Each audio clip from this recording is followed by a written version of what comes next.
सुबंत प्रकरण सप्तम अध्याय का तृतीय पद का अंतिम प्रकरण है। सुपी च अनुवृत्तियां अतः 104, दीर्घो यही 102। अर्थ करिए।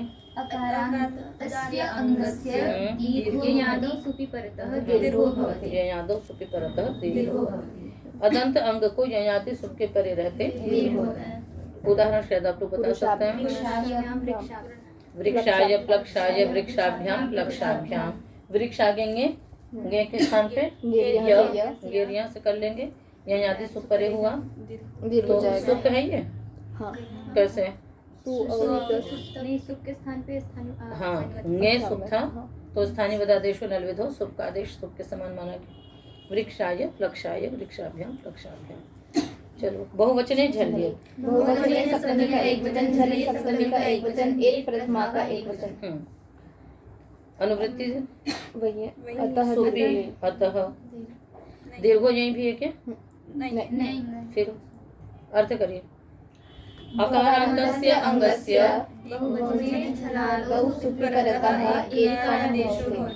बहुवचन झलादि सुप के परे रहते अकारांत अंग को एकार आदेश होता है। वृक्षेभ्यः प्लक्षेभ्यः वृक्षेषु प्लक्षेषु। तो वृक्ष आगे भ्यास ये झलादि सुप है, बहुवचन है, हेतु हो गया वृक्षेभ्यः प्लक्षेभ्यः। ओसी च ओसी सप्तमी का एक वचन च अव्ययपदम्।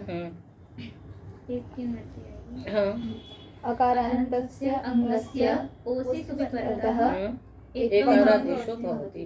ओस सुप के परे रहते अकारांत अंग को हेतु होता है। वृक्ष आगे ओस एकारादेश हुआ। वृक्षे ओस अयादेश हो गया वृक्षयोः प्लक्षयोः। वृक्षयोः निधेहि प्लक्षयोः निधेहि। जहाँ पर एक ही जैसे 2 या 3 रूप बनते हैं ना विभक्तियों में, तो वहां पर साथ में अनुप्रयोग दे दिया जाता है, जिससे आपको ये पता पड़ जाए कि षष्ठी का है। तो षष्ठी का दिखाने के लिए हर जगह स्वम दिया जाता है। तो वृक्षयोः स्वम प्लक्षयोः स्वम। सप्तमी के लिए वृक्षयोः निधेहि, वृक्ष में है ना 2 वृक्षों में रख दो या 2 वृक्षों के नीचे रख दो। वृक्षयोः निधेहि प्लक्षयोः निधेहि। सिद्धि में कुछ विशेष नहीं है। आंगी चापः सप्तमी का एक वचन च अव्ययपदम् आपः पंचमी। आपः षष्ठी का एक वचन। हाँ ओसी की भी अनुवृत्ति आ रही है इसमें, ठीक है ना, और एत्व की भी आएगी। आवन्तस्य अंगस्य एत्वं भवति आंगी ओसी सुपि च परतः। आंग और ओस सुप के परे रहते आबंत अंग को एत्व होता है। उदाहरण बनाएंगे। खट्वया मालया। खट्वा आगे तो ये जो आंग है, आंग जो है वो टा की संज्ञा है, ठीक है ना। तो खट्वा आगे टा, आकार आबंत अंग है, आबंत से ताप डाप चाप तीनों ले लेंगे। तो खट्वे आगे अयादेश हो गया खट्वया मालया। आगे खट्वयोः मालयोः। डाप का बहुराजया बहुराजयोः। चाप का कारिश गंध्यया कारिश गंध्ययोः। जहाँ भी आबंत होगा तो तीनों के उदाहरण आपको मिलेंगे, टाप डाप चाप। नीश और नीप होगा तो नी तो नीप नीश नी, तीनों का मिलेगा। आंगी चाप संबुद्ध उच्च संबुद्ध सप्तमी का एक वचन च अव्ययपदम्। आबन्तस्य अंगस्य संबुद्धौ परतः एत्वं भवति। संबुद्धि परते आबंतों को एक आदेश होगा। हे खट्वे हे बहुराजे हे कारिश गंध्ये। तो कैसे करोगे सिद्धि? आ को ए हो गया, खट्वे बन गया, खट्वे आगे सुकलोक किससे संबुद्धे है। तो जो संबोधन के प्रथमा है उसकी संबुद्धि संज्ञा होती है क्वचनम संबुद्धि से, तो संबुद्धि हो जाएगा ये। आगे संबुद्धों के नृत्य 108 तक जाएगी है ना। अम्बार्थ नद्यो ह्रस्वः। अम्बार्थ नद्योः षष्ठी का द्विवचन, ह्रस्वः प्रथमा का एक वचन। अम्बा अर्थः यस्य स अम्बार्थः। अम्बार्थश्च नदी च इति अम्बार्थ नद्यौ तयोः अम्बार्थ नद्योः। अम्बार्थानां नद्यन्तानां च अंगानां ह्रस्वो भवति संबुद्धौ परतः। संबुद्धि परे हो तो अम्बार्थ शब्द जो हैं और नद्यंत अंगों को ह्रस्व होगा। हे अम्ब, हे अक्क, हे अल्लह। नद्यंत अंग हे कुमारी, हे शार्ंगरवि, हे ब्रह्मबंधु, हे वीर बंधु। नदी में ऊंग है ना, युस्त्याख्यो नदी, उकारांत की भी नदी संज्ञा होती है। इसलिए तो फिर क्या हो जाएगा उसके बाद ह्रस्व से उत्तर मिलेगा। एक ह्रस्व संबुद्धे से लोप होगा या लुक होगा? इंग्लिश समुद्र से लोप हो जाएगा। लोप हो। ह्रस्वस्य गुणः संबुद्धौ की नृत्य आ रही है। ह्रस्वान्तस्य अंगस्य संबुद्धौ परतः गुणो भवति। ह्रस्वांत अंग को संबुद्धि के परे रहते गुण होता है। बना उदाहरण। हे अग्ने, हे वायु। जसी च जैसे सप्तमी का एक वचन च अभ्यपदम्। जसी परतः ह्रस्वान्तस्य अंगस्य गुणो भवति। जस के परे रहते ह्रस्वांत अंग को गुण हो जाता है। ह्रस्वांत अंग क्या है आपका? अग्नि। तो अग्नयः सबनामिक आपने पढ़ा हुआ है तो याद भी आपको अग्नयः। अग्नि आगे जस, अग्ने अस अयादेश अग्नयः। चलो ऋग् सर्वनाम स्थानयोः। ऋतः षष्ठी का एक वचन, ङी सर्वनाम स्थानयोः सप्तमी का द्विवचन। समास करिए। ङीश्च सर्वनामस्थानञ्च इति ङी सर्वनामस्थाने तयोः ङी सर्वनामस्थानयोः। ऋकारान्तस्य अंगस्य गुणो भवति ङी सर्वनामस्थानयोः परतः। ऋकारांत अंग को गुण होता है ङी तथा सर्वनाम स्थान के परे रहते। ङी का उदाहरण बनेगा हाँ, मातरी, पितरी, भ्रातरी, कर्तरी। और सर्वनाम स्थान में पितरौ। हाँ, कर्तारौ, कर्तारः, कर्तारम, कर्तारौ, पूरे चारों बन जाएंगे। और इसी प्रकार से पितरौ, पितरः, पितरः, पितरम, पितरौ, भ्रातरौ, भ्रातरः, भ्रातरम, भ्रातरौ। तो कैसे हो जाएगी सिद्धि आपकी? पितृ, मातृ, अमिंगी गुण होगा तो रपर हो जाएगा तो मातरी, पितरी। और उधर कर्तारों में क्या होगा बनाओ? हाँ, किससे? अपसृत से दीर्घ हो जाएगा तो कर्तारौ, कर्तारः। ठीक है। घेर गीति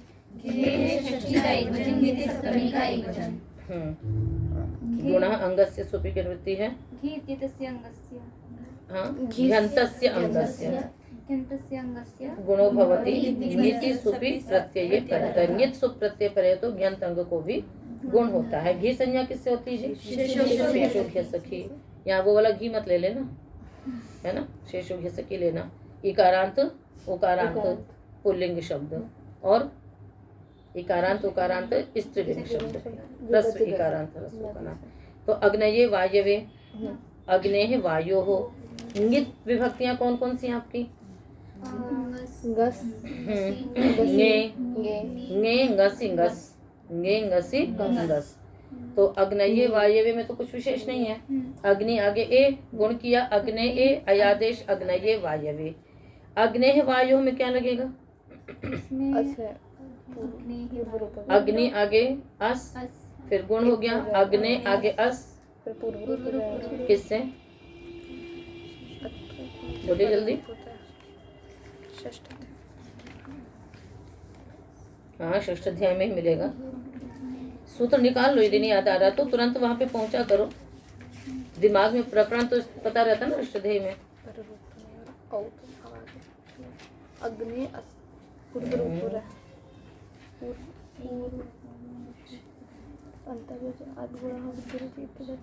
पूर्व रूप वाले सूत्र कहाँ पर हैं? देखिए पूर्व रूप कहाँ होता है?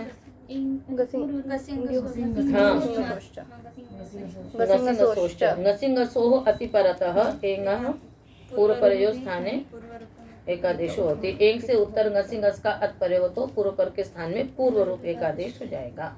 तो अग्नेश, अग्नेः, वायोस, वायो हो। और फिर और भी कहाँ पर है? तो ये तो पंचमी का हो गया। षष्ठी का दिखाने के लिए अग्नेः स्वम, वायो स्वम। और सप्तमी में क्या होगा? अगला सूत्र लग जाएगा ना, बाद में आ रहा है उसके लिए इदुद्भ्याम सूत्र बनाया उसके लिए। इस तो सप्तमी में यहाँ पर नहीं बनेगा। उसका अपवाद है मतलब आनंद्याः। 8 प्रथमा का एक वचन, नद्याः षष्ठी का एक वचन। 8 क्यों कर दिया? आण है ना, वो उसके उसमें वो यरुनासिके नासिक होगा। ठीक है, तो क्या हो जाएगा? नद्यन्तात् अंगात् उत्तरस्य, नहीं नद्यन्तात्, हाँ नद्यन्तात् अंगात् उत्तरस्य ङितः 8 आगमो भवति। नद्यः पंचमी है तो नद्यन्तात् अंगात् उत्तरस्य, नद्यंत अंग से उत्तर ङित को 8 आगम होगा। ङित सुख को 8 आगम होगा।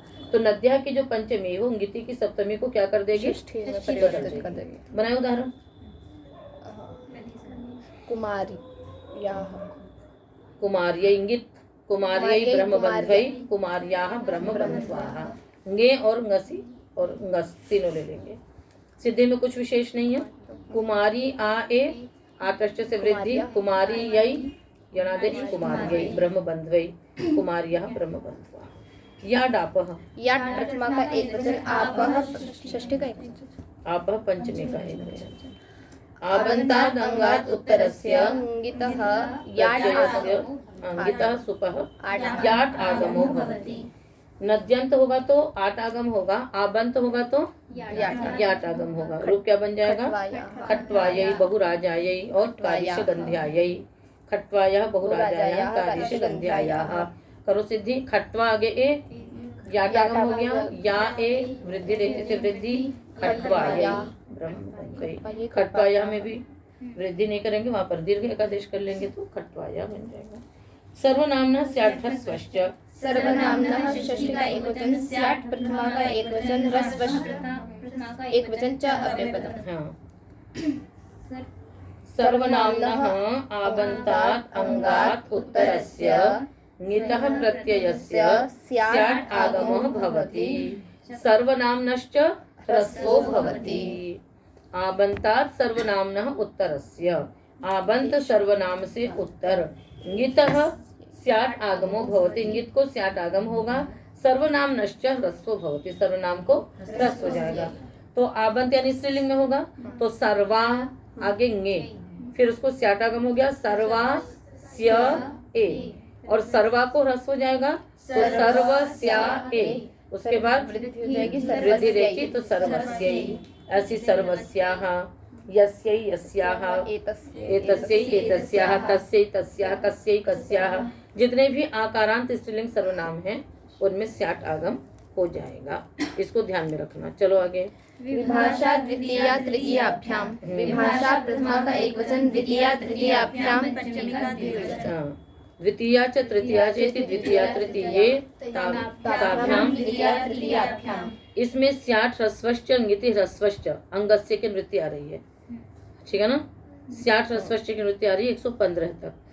अर्थ होगा द्वितीया तृतीया इत्येताभ्याम उत्तरस्य ङितः प्रत्ययस्य विभाषा स्यात् आगमो भवति। द्वितीया तृतीयोश्च ह्रस्वो भवति। कहते हैं द्वितीया तृतीया भी तो आबंत हैं, और ये सर्वनाम है कि नहीं? है। कैसे हैं? क्योंकि एक द्वि एक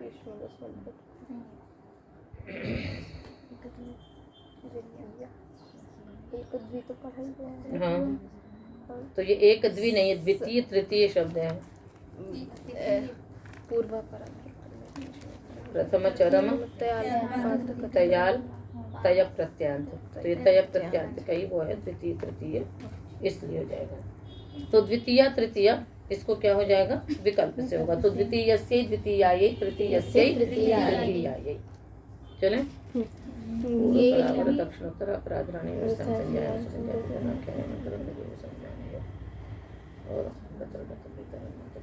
ठीक है। तो अच्छा, दूसरी बात ये है यहाँ पर कि प्रथम चर्म तयाल पार्थ भी जो करता है, यहाँ सर्वनाम संज्ञा होगी नहीं, वो केवल तो उसमें करता है ना, प्रथमे प्रथमा जस के परे रहते हैं, तो द्वितीय द्वितीया तृतीय तृतीया बनता है। तो यहाँ पर वस्तुतः सर्वनाम संज्ञा की प्राप्ति नहीं है, इसलिए मतलब ये अप्राप्त विधान किया जा रहा, अप्राप्त विभाषा है। यदि प्राप्ति होती तो यहाँ पर प्राप्त नहीं होगा, ये ध्यान में रखना, ठीक है। तयप प्रत्यार्थ को करता है, यहाँ पर आपने द्वेष तीय से तीय किया है, तो जब तयप होगा तब के लिए द्वितीय द्वितीया तृतीय तृतीया, और वो भी केवल जस के परे रहते करता है, ठीक है। तो यहाँ पर तो फिर स्यात् ह्रस्वश्च की नृत्य आ रही है, और ह्रस्वश्च क्या आ रही है, तो द्वितीय और तृतीया को ही ह्रस्व होगा, अंग को ह्रस्व हो जाएगा। तो ये जरूरी कि सर्वनाम होगा तभी होगा, तो अप्राप्त विभाषा है। तो द्वितीयस्यै द्वितीयायै तृतीयस्यै तृतीयायै। ङेरं नद्यां नीभ्यः, ङेः षष्ठी का एक वचन, आम प्रथमा का एक वचन, नद्यां नीभ्यः पंचमी का बहुवचन। समास करिए। नदी च आम च या आप च, आप च और नीश्च इति नद्यां न्यः, तेभ्यः नद्यां नीभ्यः। ठीक है, अर्थ करेंगे सूत्र का। नद्यन्तात् आबन्तात् नी इत्येतस्माच्च उत्तरस्य ङेः आम् इत्ययम् आदेशो भवति। कहते हैं नद्यंत, आबंत और नी से परे ङी को आम आदेश हो जाएगा। तो नद्यंत का है कुमारियाम, गौरियाम, ब्रह्मबंध्वाम, वीरबंध्वाम। आबंत का है खट्वायाम, बहुराजायाम, कारिशगंध्यायाम।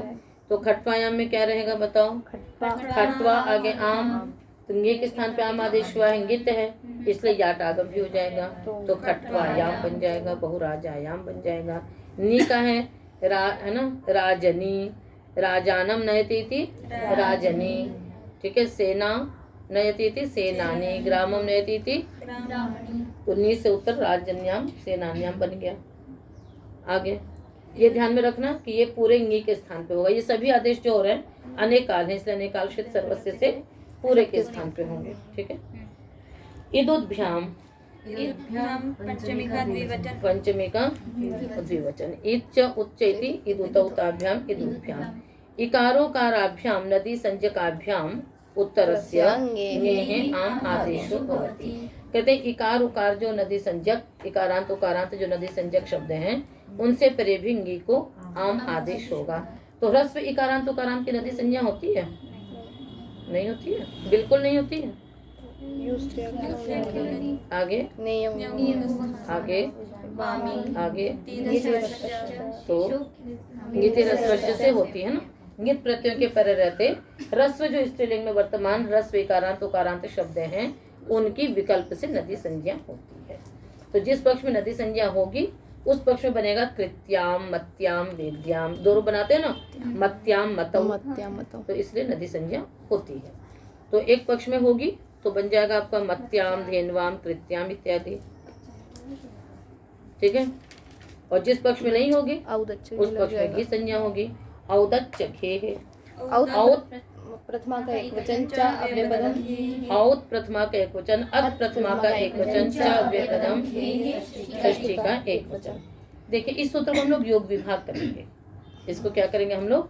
योग विभाग करेंगे। पहले एक औत सूत्र अलग बनाएंगे और फिर अच्च घे अलग होगा, बनाएंगे तो योग विभाग होगा।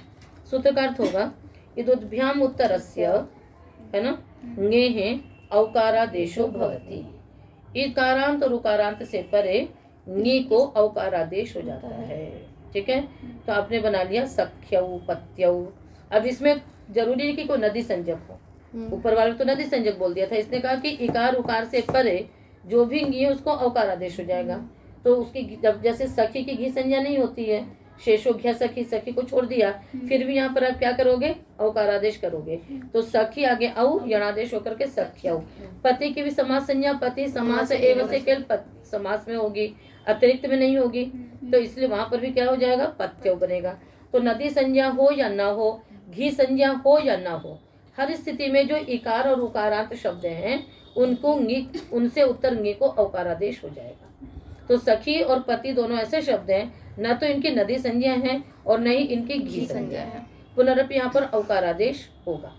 बात समझ में आ गई? जो नदी संज्ञक हैं उनको ऊपर वाले सूत्र से औकारा, उससे ऊपर वाले सूत्र से क्या हो रहा है? आम आदेश हो रहा है। जब ह्रस्व इकारांत उकारांत की नदी संज्ञा होगी। अब बच गया घी संज्ञा में क्या होगा? तो अच्छ घे, आगे कह दिया कि घी संज्ञकस्य अकारादेशश्च भवति। यदि घी संज्ञा हो रही है किसी की तो उसको अब उसमें दोनों चीज होगी, घी संज्ञकस्य अकारादेशश्च भवति। अब जब घी संज्ञा हुई है तो उसमें क्या होगा? ङी को तो अकारादेश होगा, किंतु जो घी संज्ञक अंग है उसको क्या हो जाएगा? अकारादेश हो जाएगा। उसमें क्या हो जाएगा? अकारादेश हो जाएगा। जैसे अब देखो होगा क्या,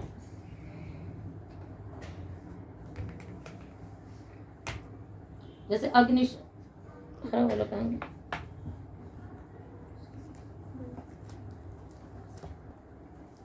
ठीक है, ये क्या और कोई नहीं क्या?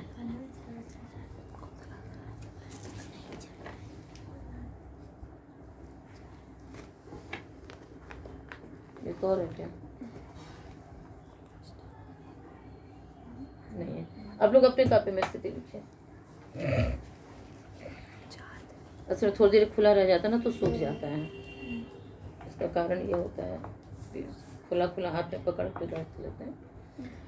तो स्थिति लिखिए कापी में। अग्नि आगे इंगी, ठीक है। अग्नि आगे इंगी, ये ह्रस्व इकार से परे है, ंगी है, औकारादेश हो गया, ंगी को औ हुआ। और जो घी संज्ञक अंग है, घी संज्ञक अंग क्या है? अग्नि। अग्नि के ई को अकारादेश हो जाएगा, तो क्या बन गया? अग्न आगे औ। अब इसके बाद फिर क्या हो जाएगा? वृद्धि हो जाएगी, तो क्या बन जाएगा? अग्नौ। आगे समझ में? तो यदि घी संज्ञक अंग है तब तो उसको होगा अकारादेश, यदि घी संज्ञक अंग नहीं तो नहीं होगा। तो इसलिए सखी में नहीं हुआ तो सख्य उपत्यो बन गया, और जहाँ घी संज्ञा वहां पर हो गया तो अग्नौ वायु बन गया। और वहां पर जो मति शब्द है, जब नदी संज्ञा होगी तो मत्याम बनेगा, जब घी संज्ञा होगी तो मतौ बनेगा, ठीक है ना। तो इस प्रकार से ये है।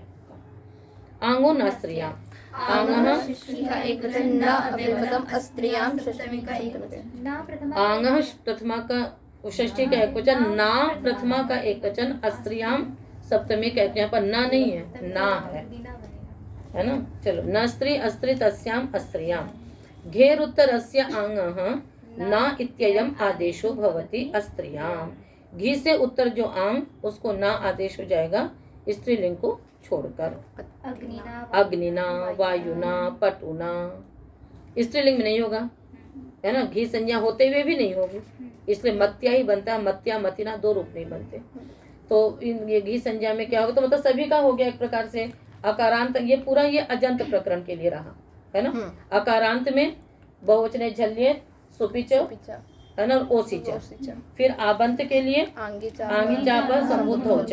नद्यंत के लिए अपार्थ नद्यो ह्रस्व, और ह्रस्वांत अंगों के लिए ह्रस्व से गुणा जसिच।